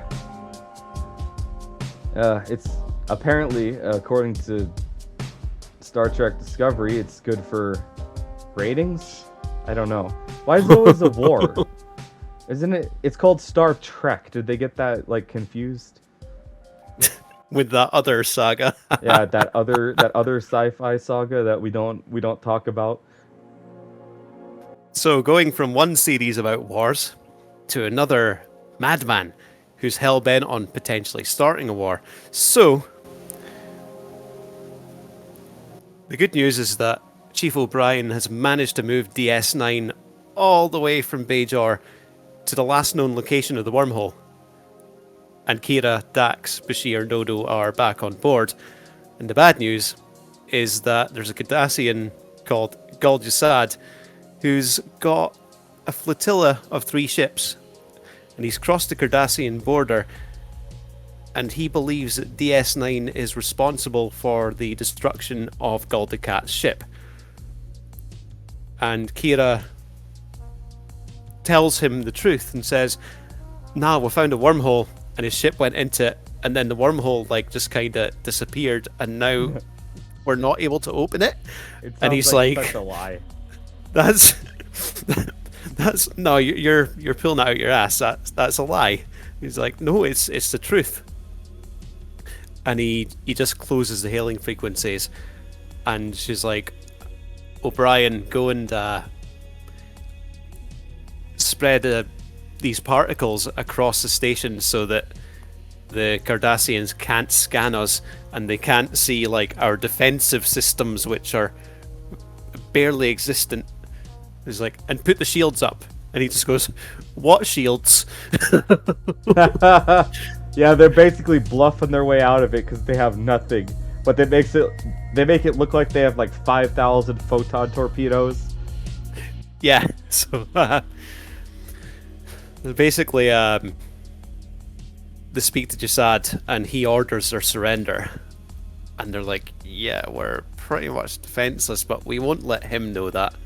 So when O'Brien and Kira and Bashir are having this conversation about surrendering to the Cardassians, and O'Brien says to Bashir, it's like, have you ever heard of the massacre of Setlik 3, which was one of the campaigns that he served at? And Bashir's like, no. And you know what Cardassians do to their prisoners, right? So surrender is definitely not an option. There needs to be a better option out of that. How many lights are there? There are 4 lights. Or are there 5? I don't remember. He said it's either 1 more or 1 less than what he says. Yeah, there are 4 lights, I think. There are 4 lights. Yeah, that's right. So in the wormhole, Cisco explains Will 359 and what happened there, and that death is the end of the linear existence for I'm just trying to what's the term that you would use for all of the races that are outside the wormhole? Yeah. Death is the end of the linear existence of corporeal life forms, yes. Yeah. So Brian gets all his smoke and mirrors working, and they got 6 photon torpedoes.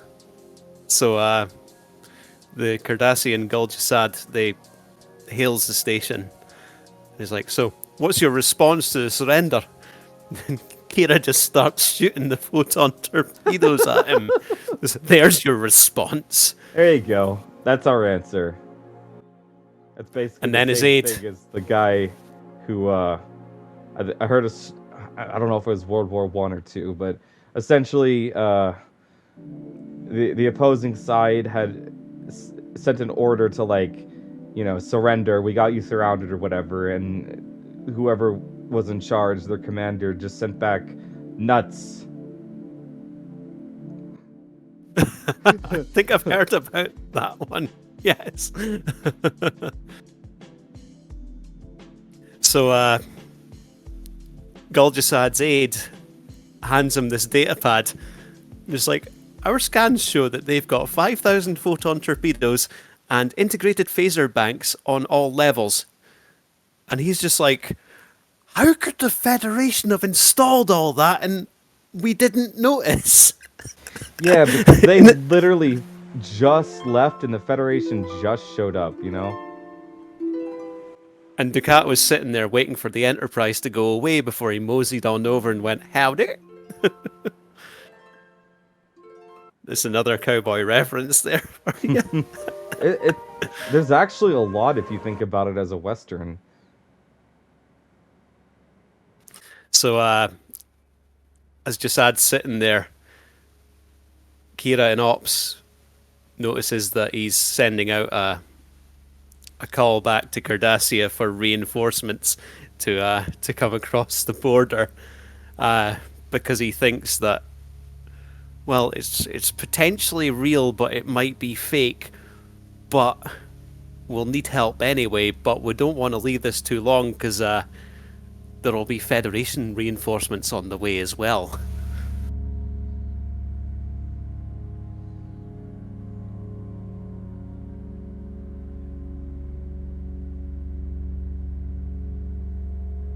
So he decides that's a good idea to just start opening fire on the station and just start shooting. I mean, it's as good as time as any. They probably should have just opened fire on Deep Space Nine as soon as they realized their ship was missing, you know. But then Kira gives them that BS like reason. They're like, yeah, no. it does take them a while. Normally the Cardass, I think the reason that they're so hesitant to really do anything is because the Federation is there. They don't want to accidentally kill Federation people and start a war that they didn't intend, you know? But yeah, they're sitting there shooting, and O'Brien manages to he rigs up this like fake thing that kind of seems like it might be a phaser, and like, starts shooting back at them. Yeah, it's not a phaser. They just ignore. It's just like a light beam, but they just ignore it, and he manages to get sort of partial shields around some parts of the station to protect the people, but they start causing major damage.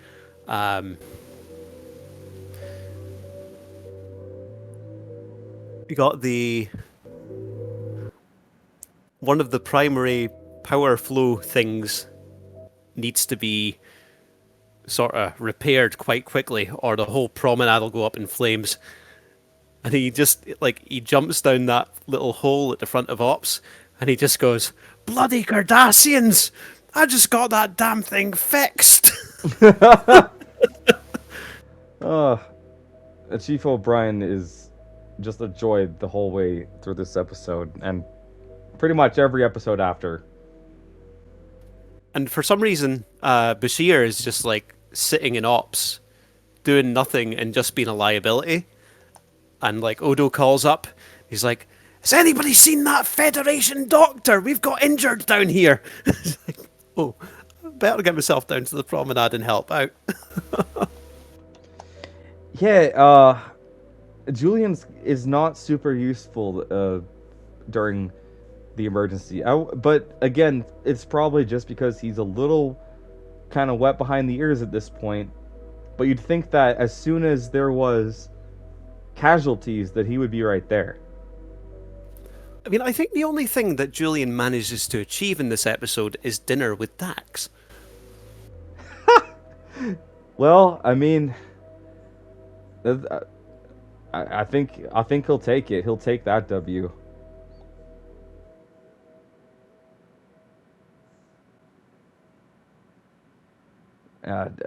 I personally really started to like Julian like later on, but the first hold on. In the first I don't know, the first couple seasons, Julian seems to exist to annoy everybody around him, you know, and it kind of rubs off on the viewer as well. but he gets better. Does take him a while to sort of get into the shoes, but like the Oh, next real quick scene. aside, Mhm. did you know that the actor who plays Julian and the actor who plays Kira were married in real life and they had children? Yes, and they worked the children into the show, and there's a bit when Kira was pregnant, and Oh, I love how they she hit says all to that. Julian, "This is your fault This because is your they fault. beamed the baby into her. This is your fault." Yeah. Yeah. Ah, that was great. I love how they kind of wrote the story around real life events. It was a little bit ridiculous, her being Keiko's like surrogate who beamed the baby over, but oh man, it's good. The whole relationship between Kira and O'Brien when she's like he's like rubbing her shoulders or whatever to like get her to stop throwing up from morning sickness and Sneezing. or sneezing. Yeah, they sneeze when they get a morning sickness, but it's like uncontrolled sneezing. And at some point they're just like,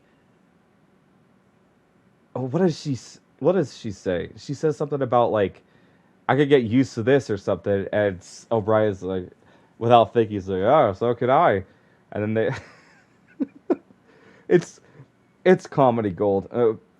Sorry, I didn't mean to go off topic too much, but I love what they did there in I think that could be a name for this show, like the off-topic show. the off topic the off topic Star So, Trek show. so the station's getting pretty bashed up, and Kira decides, like, you know what, we need to end this.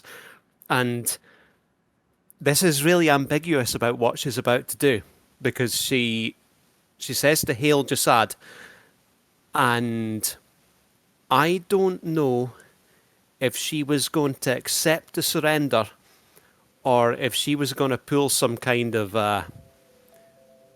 like getting O'Brien to try and move the station again and make it explode and take those 3 Cardassian ships along with it. Because that's the kind of thing that she would do. Yeah, But just as she's about to say something, the wormhole opens and Cisco's runabout just kind of comes farting through, and he's towing Ducat's ship in a tractor beam. And she just yells out, "What did I tell you, Jasad? There's your wormhole!" yeah, like she meant that the whole time. So yeah, so he rescued Ducat and he came back through the wormhole, and he's informed that there's been 13 minor injuries on the station, but no fatalities. But there's a lot of devastation, and he just gets this sort of massive feeling of happiness when his son comes running out. He's like, "Dad!" He's like, "Jake!" Yeah, it's nice to see him like be happy being a dad again, like he goes from being, Captain Cisco to Benjamin Cisco, a father, like real quick, and their relationship is just precious the whole time. So politically, Bajor's been put on the map. The aliens have allowed any ships that want passage through the wormhole, they're going to let them go through it. And Jean-Luc and Cisco sit down and have a conversation. And Cisco says that he's reconsidered his resignation. And the Cardassians have withdrawn from the area and went back to Cardassian space. And Picard says, "I suppose the sight of a Federation runabout towing their warship back through the wormhole just took the fight right out of them."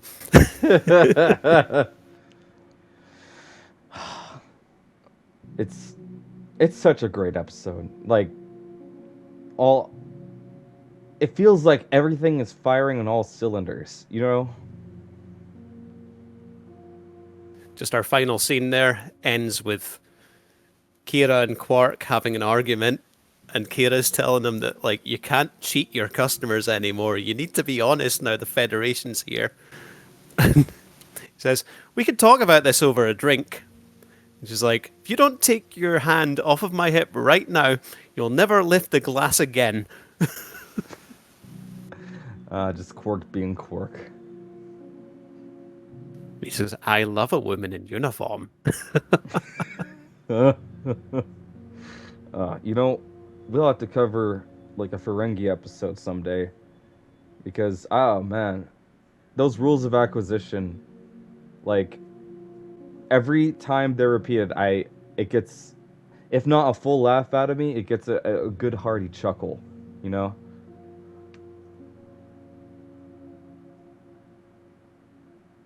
Have their money, you never give it back. It's almost like how a modern day company would run.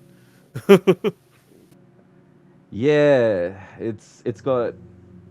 I mean, they're basically just like super capitalists.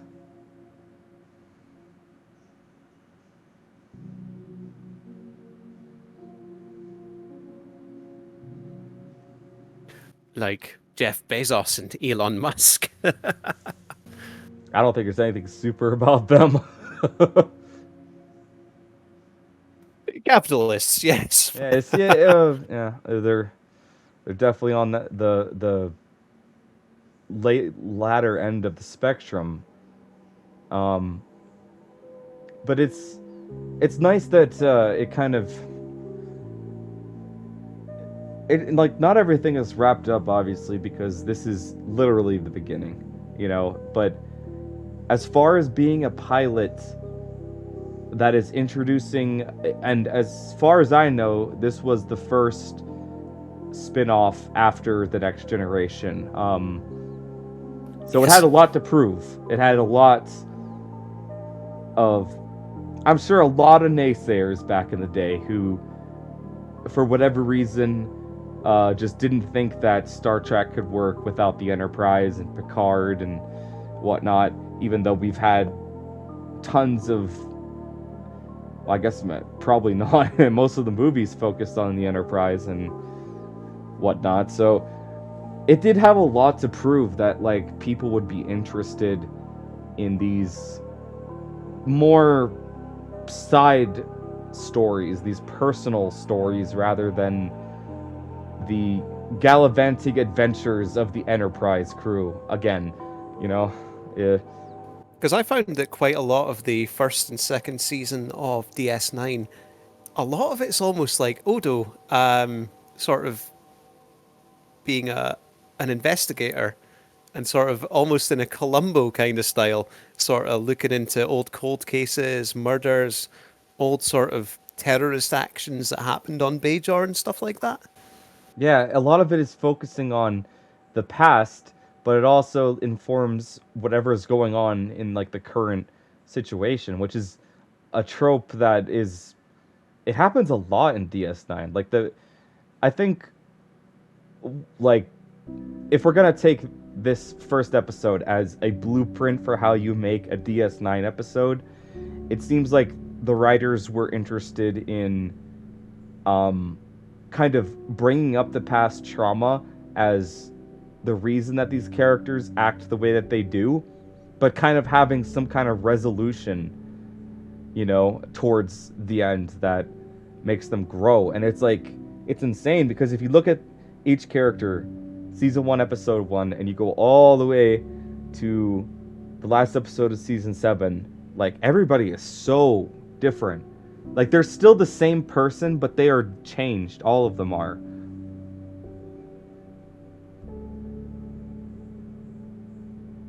Did you see the documentary that they brought out as well? The Things We Leave Behind, is that what it's called? Yes.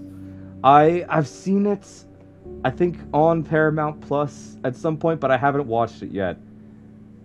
It's well worth a watch. I'll probably watch that tomorrow after work. I would love to actually see what the actors themselves have to say about it, you know?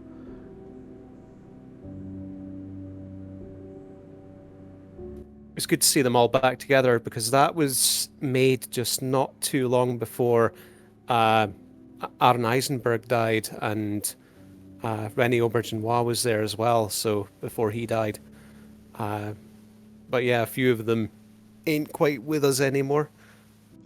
Unfortunately. Avery Brooks still looks very, like, I don't know.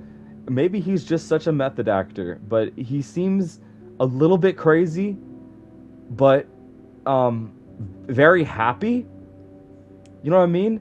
He's very, when I've seen him on camera, he genuinely seems like just this bright person, but kind of a little off his rocker.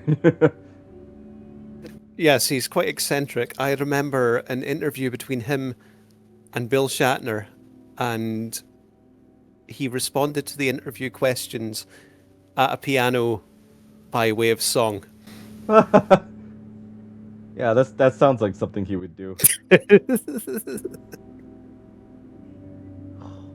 It's an amazing two-part first episode. Like, I wish that we could almost like travel back in time and ask people in 1993 when it came out what they thought about it, because I feel like the writing just speaks for itself and it doesn't really dissipate over time.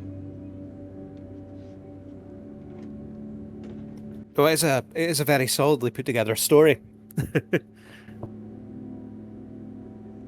And as a blueprint, Like I say, you've got your exploration there. You've got your conflict and your suspense and your standoff as well with the station and the Cardassians.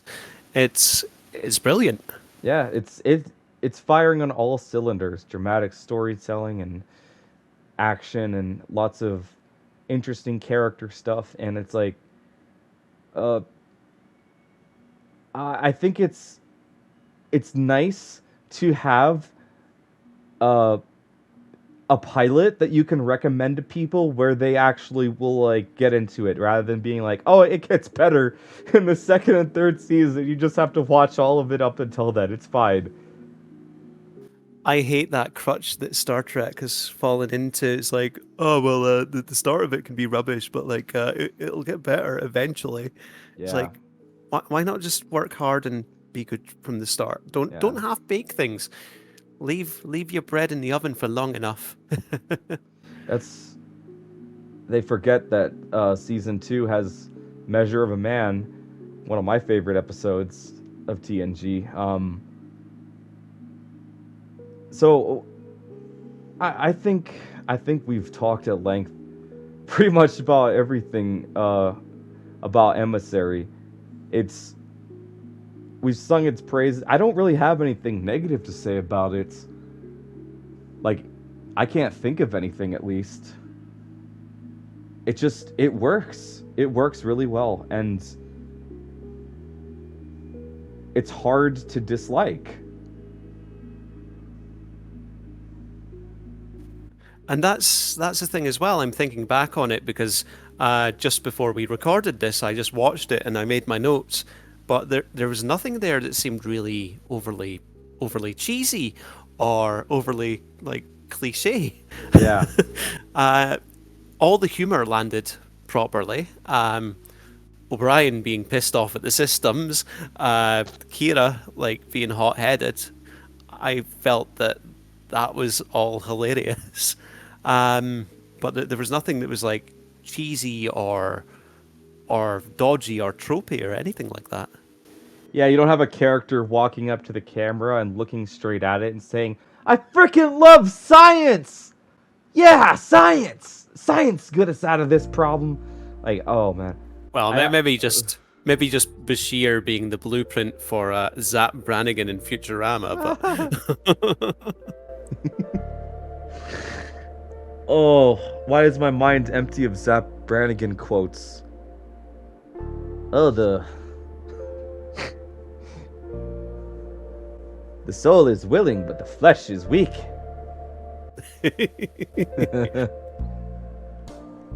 Oh, what do you... Kif, bring me my best shorts. Right away, sir. I did that a little too well. What should our next episode be, man?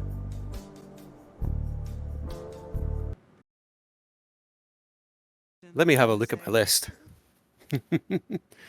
Um, I mean, you did mention Measure of a Man. That does sound like a good That one. sounds like a fun one, because despite being like an early episode, it's got a lot going on, and the trial is very interesting.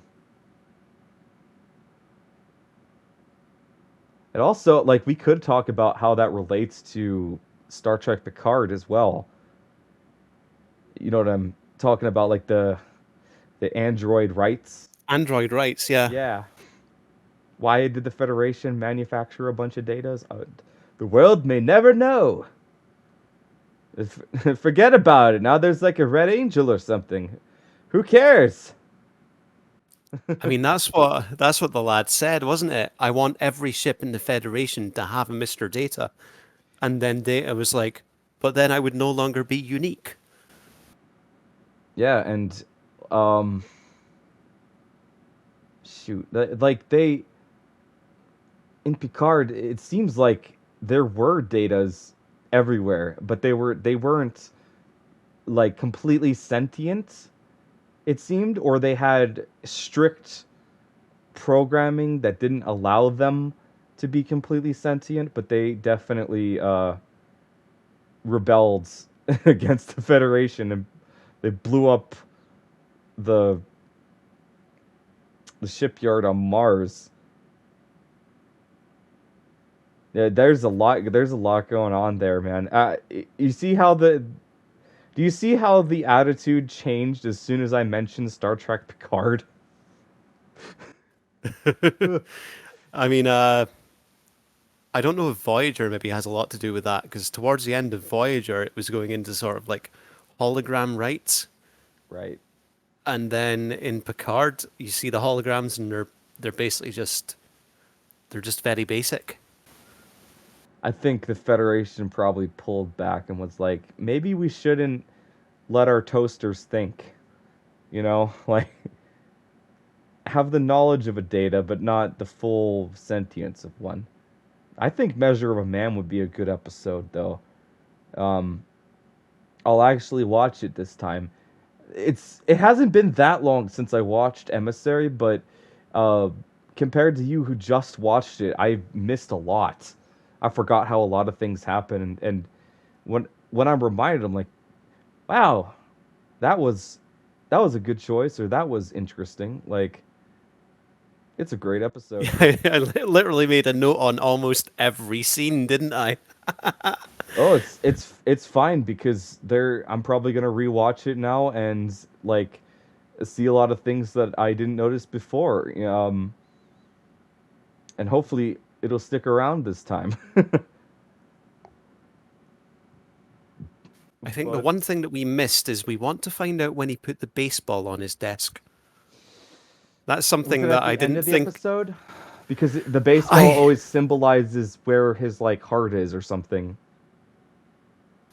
So I don't think you saw the office at the end of the episode, but you saw it like during the episode a few times. But it was the one thing that I thought about after watching it when I'd got in contact with you there, and I'm like, I don't remember seeing the baseball on the desk. Huh. Maybe the baseball on the desk wasn't an On the idea desk yet. yet. Yeah, maybe. I mean, shoot, it seems like we're gonna have to go back and rewatch all of DS9.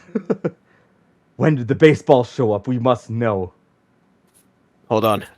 I've got my Star Trek encyclopedia here. Let's look up baseball. Uh, Bareil Vedek, Bartel engineer. Baseball.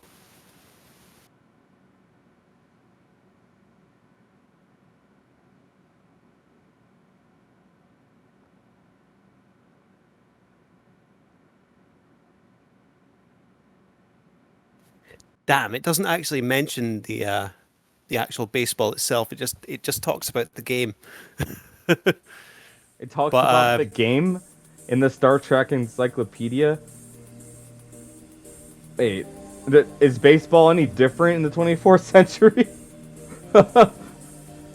Baseball was an Earth game played in the 21st century. It continues to be popular to this day. uh, team sport that was once regarded as the national pastime of the Americas, professional baseball died shortly after 2042, victim of a society that had no time for such diversions. Yeah. But it does go on to say that DS9 commander Ben Sisko was a baseball fan and he enjoyed watching replays of old games as well as playing holodeck recreations of famous players. And also he uses it to explain how time works to aliens. What an interesting Nerd. What an he's basically just he's a little autistic, you know? He's hyper focuses on baseball, and you know what? It works somehow. Now let's imagine the opposite happened and Cisco was going to resign, so he took the Enterprise to go back to Earth and left Jean-Luc Picard on DS9, and everything happened in the same way, but instead of baseball being explained to the aliens, Jean-Luc Picard used William Shakespeare to teach them how time worked. He pulls out the Declaration of Independence and is like, "Well, this is democracy. This is how we do it." I will tell you about how time works by quoting the entire Merchant of Venice by Shakespeare. Or he just pulls out a pottery set. It's like, time is kind of like these pieces of pots. It might look like there's nothing inside from the outside. Okay, well, I don't know where this is going, but let's just say it probably wouldn't have gone over as smoothly.